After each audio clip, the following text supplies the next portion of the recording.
going to throw in a little bit of information about vegetables. So I'm going to start with that. Right here in my hand, I have some tomatoes that we have recently started. They are in peat pots, and it was a little peat pellet. We raised them up with some soil and water, and then we put in our seeds, and now we have little Roma tomatoes. And what we like to do, this is an earth box here to my right, and the earth boxes are great in the summer or in the winter time. And as soon as our tomatoes are a little bit larger, we're going to be planting them here in the earth box, which is really nice because we have a trellis on it, and then when the tomatoes get larger, we will have extra support right here to support the tomatoes. We could also throw in a couple cucumber plants or some of our herbs or some lettuces and grow a nice little salad garden right here in our earth box. In my hand here, I also have some other herbs that we have started, and this is one that's rosemary, a very popular herb. But we don't start our rosemary from seed. We actually start them from a vegetative cutting because they are very difficult. Most of you know how wonderful the rosemary smells. It's a great herb for potpourris, but it's also a great herb for cooking. Lots and lots of cooking goes with your rosemary. Here are some other herbs that we have started, and I don't know if any of you will know what this is, but this is basil here. And this is an organic basil that we have started from seed. We start them directly in the 4-inch pots. And I'll show you some larger over here in a bit as we go to our other herbs that are ready for sale. But a lot of people like to buy the herbs once we have them started in the 4-inch pots so that they can see and watch them grow, and they know that they are grown organically the whole way. All of our herbs are grown all naturally. We use no pesticides and no insecticides on any of our plants in the greenhouses, but especially our herbs and our vegetables, we're very careful to only use organic fertilizers on those also.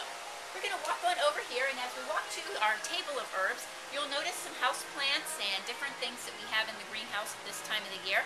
We have cyclamen over here to my right, and cyclamen is a great winter flower.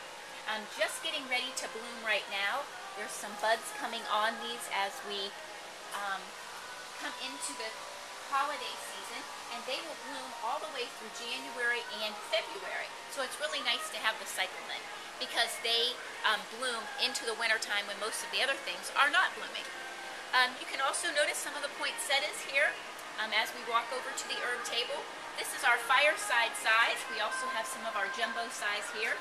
And also down on the lower area, we have some Norfolk Island pines that we have grown. They have the holiday ornaments on it, and they will be going out in an order next week.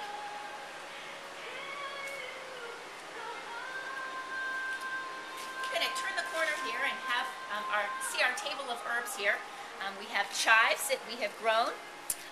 We have Italian parsley.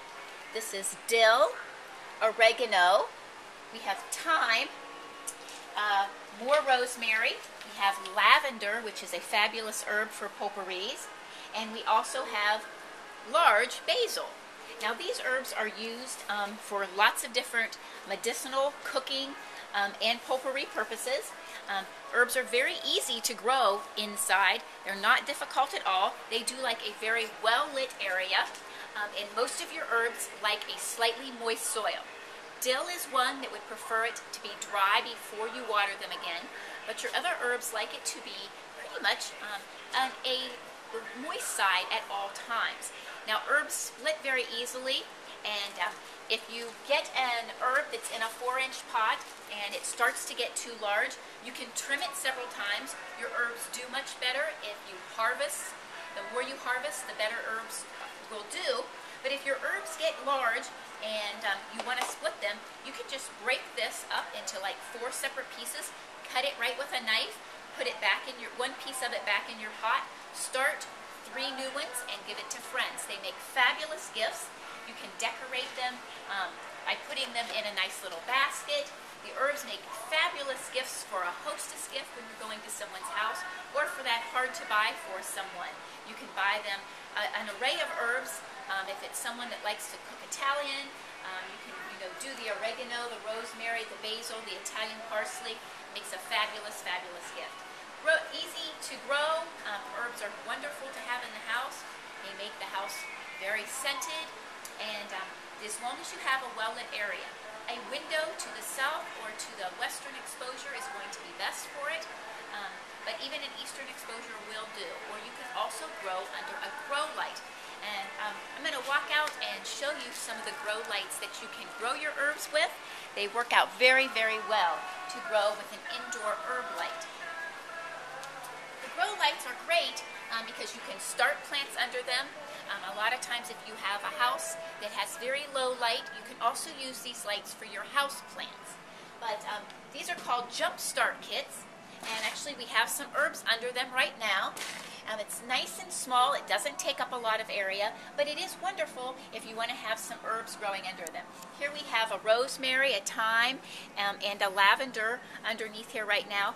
But this is a great way if you don't have good light in your home, so you can still grow your fresh herbs.